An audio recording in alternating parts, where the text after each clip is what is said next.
who has money and won't spend it on you, and a man who has no money. She said that a man who has money but won't spend it on you is no different than a man who has no money, and I would have to disagree.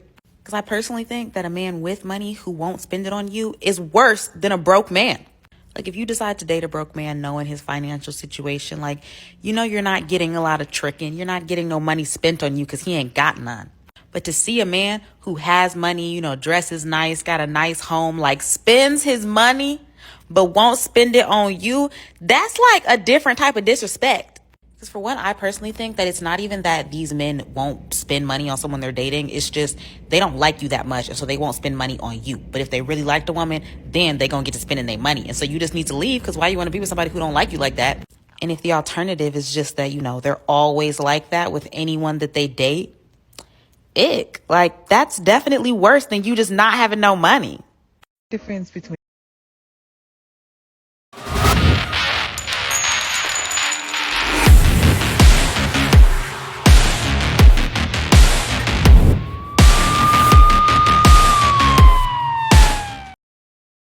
Gentlemen, welcome back to another video. Quite the funny one, and I think she answered the question for this woman herself. The men that you are dating that don't want to spend money on you, that are doing well, are choosing not to do so because they're only interested in, you know, bedtime fun. But I think that you guys all got that right off the bat. I appreciate you joining me today. I hope you're having a good one. Do me a huge favor, like the video, subscribe to the content if you've watched at least a video of mine and thought they were cool, and hit the notification bell. And again, I apologize, I am having a bit of a throat issue this week, so I might be a little more growly. I don't know. But yeah, anyways, I just think it's funny how modern women think that they're entitled to our money as well. Listen, that's not the case. You don't spend it on us. I can only tell you a handful of times where a woman has ever spent money on me, and it's usually no more than $5 or $10. Usually just splitting the check to, I don't know, grab coffee or something on a first date, or just grabbing us something to eat from a gas station anytime I take them somewhere. Like, it's that simple, and it's that sad. I could be taking them somewhere, like a really nice spa or something, and that's all I get in return. And when stuff like that happens, it's really no surprise that men aren't dating. But you just gotta be, you just gotta be, well, cognizant of things like that if you choose to date in this world. That's simple. Either way, let's get to the next one. I really do blame my ex for the way that I view relationships now. Because I gave that man everything. I did everything for that man.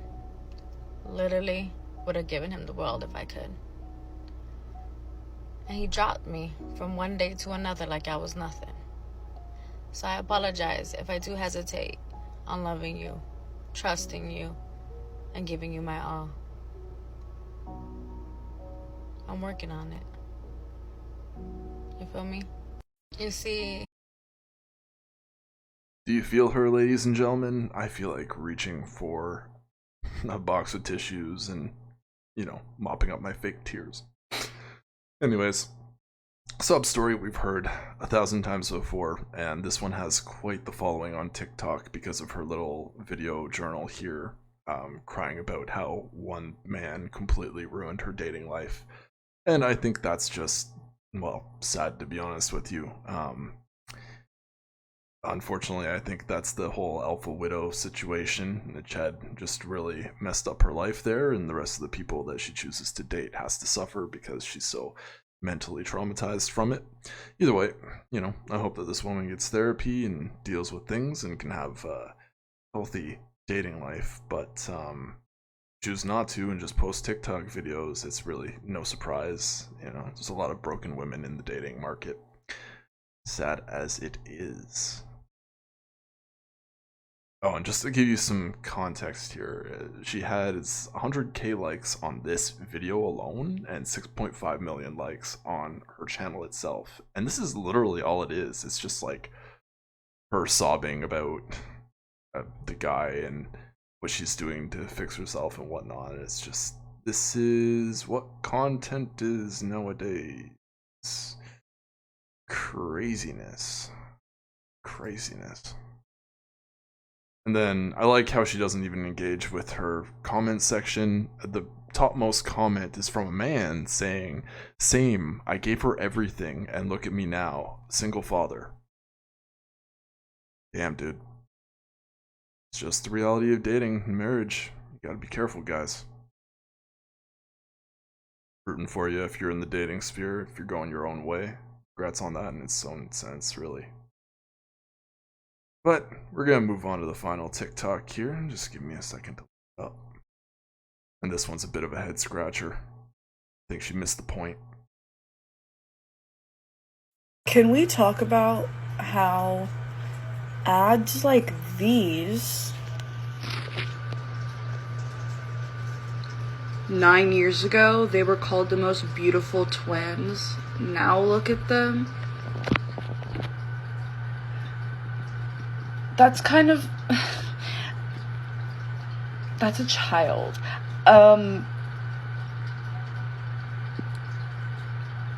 Like, that just, like, makes me, like, think a man is gonna look at that and be like, oh, if they looked that good when they were that age, imagine them now, which is kind of weird. Like, don't look at a kid like that. Why are these ads normalized? I'm scared. My child is not going to be able to go on the internet until she's at least 16. I don't know. Also, yes, I know it said 9 years ago this is what they looked like. I know they're older now. But still, if you think about it, I would not want any grown-ass, old-ass man looking at a picture of me when I was a child who still played with Barbies, a child, and thinking that. Like, I would feel very weird and uncomfortable. Like, why the fuck are you looking at my child picture like that? Like, I'm a kid in that picture. Like, what the fuck? God, what the hell was with that laugh? Crazy, man. This one must be crazy. Either way, listen, there's nothing pedophilic. Oh, I really hope I don't get demonetized for saying that. About looking at a child and being like, they were beautiful in their youth, and now look at them. It is weird. Like, the articles are weird, but people are genuinely curious about that. I wouldn't be surprised if that were the Olsen twins. And oh my god, if I could show you how they have changed over the years, it's absolutely crazy. They look drugged out, withered, like just skeleton beings. Hollywood has really eaten them up and spit them out. And before I get flack for this, I also want to say that I definitely do not support little people files in any sort of way. Let me be very clear about that. But you know what I mean when I was saying that before. Like, oh, when you see a baby, you know, you're gonna say it's a cute kid. Like, that kind of stuff. I think that's what the article's trying to put across here, not sexualizing to play with the words. A kid, to be real with you. This woman also keeping her child from the internet until they're 16. Like, look, her kid probably has access to the internet at school. They're just gonna get around it. Kids are rebellious. You do whatever you think. I don't want them growing up to be like you, posting on TikTok and saying this kind of stuff. So that it's probably for the better, frankly. Oh man. But either way, guys, I think I've rambled on for long enough. It's just no surprise, like, watching some of these TikToks. This is just what we have to deal with. And there's a lot of broken women in the dating market, so I'm really not surprised the men choose to go their own way, frankly. So, keep your head held high if you do choose to enter the dating market. I don't post these kind of things to steer you away. They're more of an education. And sometimes it's also good to laugh, you know. There's a good majority of these clips, but, you know, not everybody's the same. Just things to look out for. There's always one of those in my videos. Either way, I appreciate you spending some time with me today. I hope that you do enjoy the rest of your day, and I will catch you next time. Always do your due diligence. Bye for now.